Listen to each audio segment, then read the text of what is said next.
नितिन गडकरी या योगी आदित्यनाथ हमारी तरफ से देश के अगले प्रधानमंत्री हैं।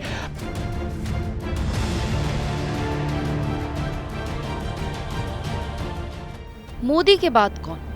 ये सवाल तो देश के हर नागरिक के मन में उठता है। 2024 के चुनाव अभी दूर हैं, लेकिन सरकार बनने और प्रधानमंत्री के उम्मीदवारों पर राजनीतिक लोग अभी से बात करने लगे हैं। राजनीति के बिसात बिछाई जाने लगी है। इसी बीच बरेली जिले में सुन्नी मुसलमानों के सबसे बड़े धार्मिक केंद्र दरगाह आला हजरत परिवार के तौकीर मियां, जो कि आईएमसी पार्टी के प्रमुख हैं, उन्होंने पीएम पद के लिए 2 ऐसे नाम लिए जिनको 2024 के लिए मुसलमान भी अपना पसंदीदा मान चुके हैं। आप खुद ही सुनिए उनसे वो 2 नाम। आने वाले वक्त में मैं बताता हूँ, मुसलमान ने भी ये मन बना लिया है कि अगला प्रधानमंत्री भारतीय जनता पार्टी का ही बनेगा।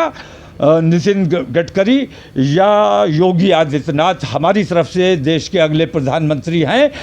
किसानों की सफलता के लिए 500 किसान आपको सिखाएंगे और पढ़ाएंगे सफलता का पाठ। फ्रीडम ऐप को अभी डाउनलोड कीजिए।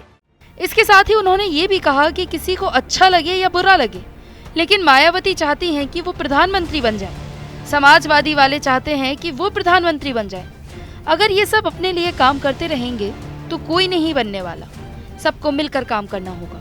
कांग्रेस को भी कुर्बानी देनी पड़ेगी और पूरे विपक्ष को मिलकर ममता बनर्जी को प्रधानमंत्री का चेहरा बनाना चाहिए।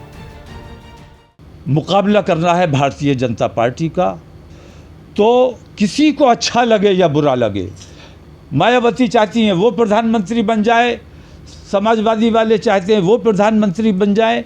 ये लोग अगर सब अपने लिए काम करते रहेंगे, कोई नहीं बनने वाला है। सबको मिलके, कांग्रेस वालों को भी कुर्बानी देनी पड़ेगी। सबको मिलके कोई एक साफ सुथरा चेहरा सामने लाना चाहिए। और इन्होंने कोई मजबूत गठबंधन नहीं बनाया। और मेरी राय ये है कि अगर ममता बनर्जी को प्रधानमंत्री का चेहरा बनाते हैं सब मिलके, और इसमें किसी किस्म की सियासत नहीं होती है, तो बेहतर नतीजा निकल सकता है। वरना भारतीय जनता पार्टी का मुकाबला ना कांग्रेस कर पा रही है, ना कोई और दल कर पा रहा है। फिलहाल ये सवाल कि मोदी के बाद कौन, इस पर भी निर्भर करता है कि आप किससे पूछ रहे हैं, क्योंकि बीजेपी समर्थक तो प्रधानमंत्री नरेंद्र मोदी के सिवा दूसरे किसी के बारे में सोच भी नहीं सकते। वे मानते हैं कि मोदी तो 2024, 2029, 2034 और इससे आगे भी प्रधानमंत्री रहेंगे ही, तो फिर किसी दूसरे के बारे में क्यों सोचें। लेकिन खुद मोदी ने ही बीजेपी नेताओं के लिए ये नियम बनाया था कि 75 साल की उम्र के बाद एक्टिव पॉलिटिक्स से रिटायर हो जाएं। सितंबर 2025 में यानी तीसरे कार्यकाल के दूसरे साल में मोदी खुद 75 साल के होंगे। फिलहाल 2024 अभी दूर है, लेकिन बीजेपी ने भी अभी से कमर कस ली है। वहीं अगर बात मौलाना तौकीर रजा के बयान की करें, तो मौलाना तौकीर रजा ने इसके अलावा हर घर तिरंगा योजना को आड़े हाथों लेते हुए कहा कि क्या मोदी आरएसएस कार्यालय पर भी तिरंगा फहरवाएंगे? तिरंगा योजना जनता का दोहन करने की स्कीम है। राष्ट्रीय ध्वज को धंधा बना दिया है। नरेंद्र मोदी क्या आरएसएस के मुख्यालय पे तिरंगा फहरवाएंगे? उनको बाध्य करेंगे कि आपको तिरंगा फहराना चाहिए? कैसे आज़ादी के 75 साल तक वो अपने आप को देश प्रेमी कहते हैं, राष्ट्रवादी कहते हैं, और तिरंगे से उन्हें इतना प्यार है कि अपने मुख्यालय पे तिरंगा नहीं फहराते। ये दुर्भाग्य है हमारे देश का, और ऐसे लोग हमारे नेता बने हुए हैं। आगे उन्होंने कहा कि पीएम मोदी से मैं ये कहता हूँ कि सिर्फ 2 लोगों की नाराजगी आपको मोल लेनी पड़ेगी, लेकिन पूरे देश की आबादी आपसे खुश हो जाएगी। 140 करोड़ की आबादी बहुत खुश हो जाएगी नरेंद्र मोदी साहब से। मैं ये कहता हूँ, अपने देश के प्रधानमंत्री से मैं ये कहता हूँ कि सिर्फ 2 लोगों की नाराज़गी आपको मोल लेना पड़ेगी।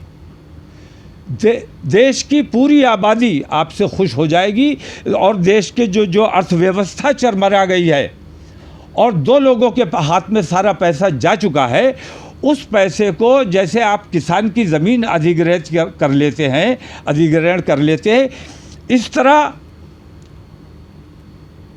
अपने उन 2 दोस्तों की तमाम संपत्ति को राष्ट्र के नाम समर्पित कर दिया जाए, क्योंकि आप भी राष्ट्रवादी हैं और आपके वो दोनों दोस्त भी राष्ट्रवादी हैं।